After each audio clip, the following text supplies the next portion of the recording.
ګرانو کتونکو الب خان شیرپوست تاسو په خدمت کې حاضر دی. دا رور راغی او دې رور سره زه د نن درې څلور کاله مخکې زما ملاقات شوی دی. په درې څلور کاله مخکې الحمدلله د مور علاج، کور کې کمره، د دوه خویندې، هغه د هغې بچي چې خاوندان یې نو د هغې خصمانه کفالت الب خان شیرپو ویلفیر فاونډیشن د خپل وس مطابق کړو.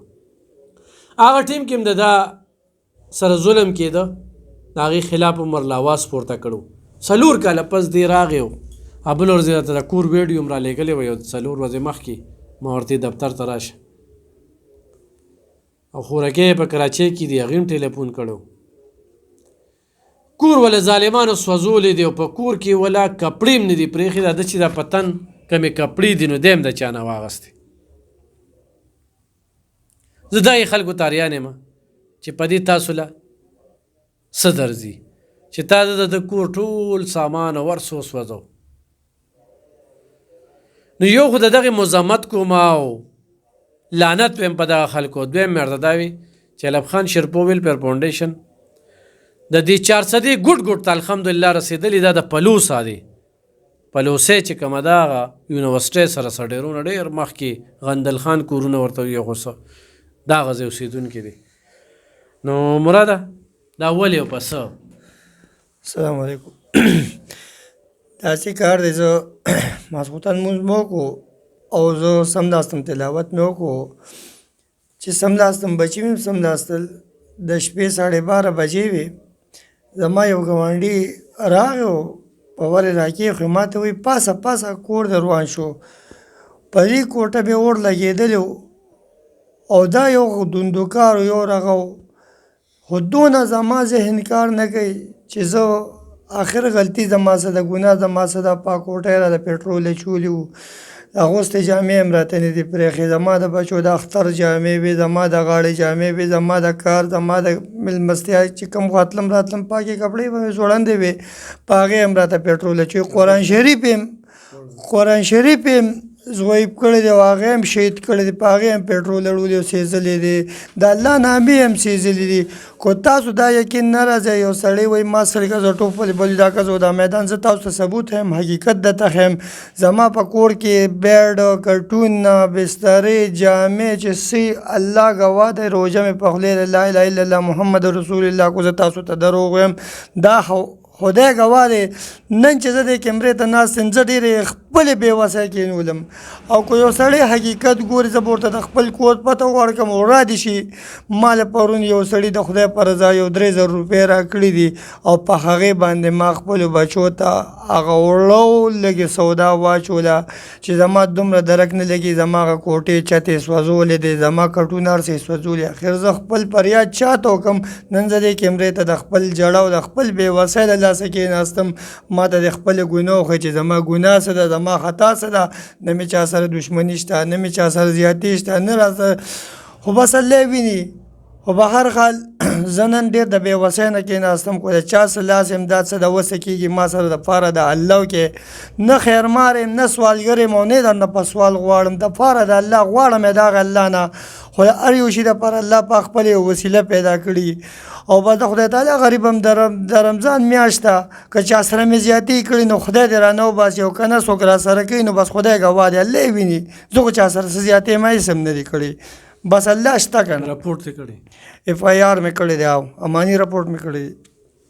دا خو مخکې نه لانجه نه وه ستاسو؟ دا نیس یم نو چې کوټې ته رالم، د کوټې چت بیل سوځېدلې، بیډونه بیل سوځېدل. ته هغه کوټې ته ورولم او هغه کوټې هغه خل وګوره نو بس تا به حقیقت داړو جاړي چې یاره دې نن قسم دې ګوره که ما سره کری پیسې وي چې زه نن ډېر بېوسه شوم او نن دې ځای ته زه رالم نو حقیقت ګواه ده چې ما سره د روپۍ درک نه لګېدو. ګورې ښه زه د الله تعالی دپاره بس کو ته چا په ما زړه درد کوي که نه، نو اول د ثبوت وګورې او بیا د هغې نه پس ته راشي او زما هغه حالات ته وګوري چې یاره دې غریب څه حالات دی. صحیح.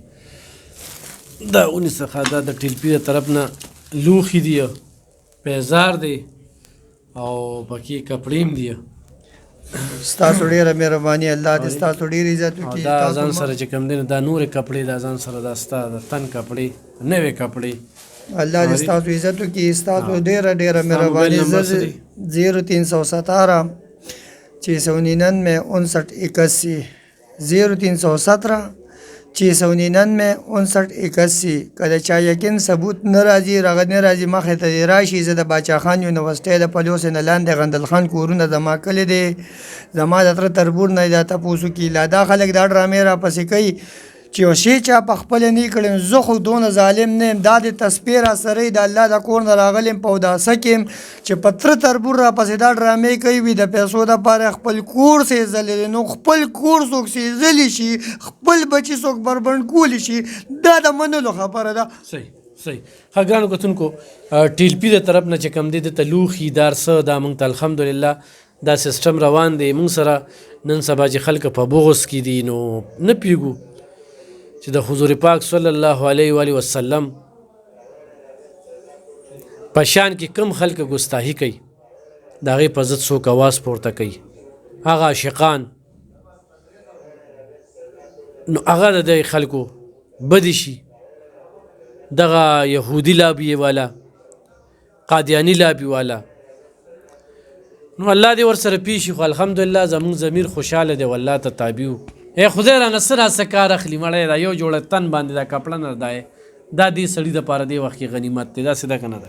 بالکل. چې لا ماښام غټې روجې درکړمه چې ماښام لا غټې روجې درکړمه نو زما زه خو نو هغه بله څومره خوشحالي وي. خو دې تاسو وګوره د دې غټو روجو ذکر ځکه کوم چې دا بعضې خلکو دا د 400 ډش دی دا ډېرې مشهورې دي.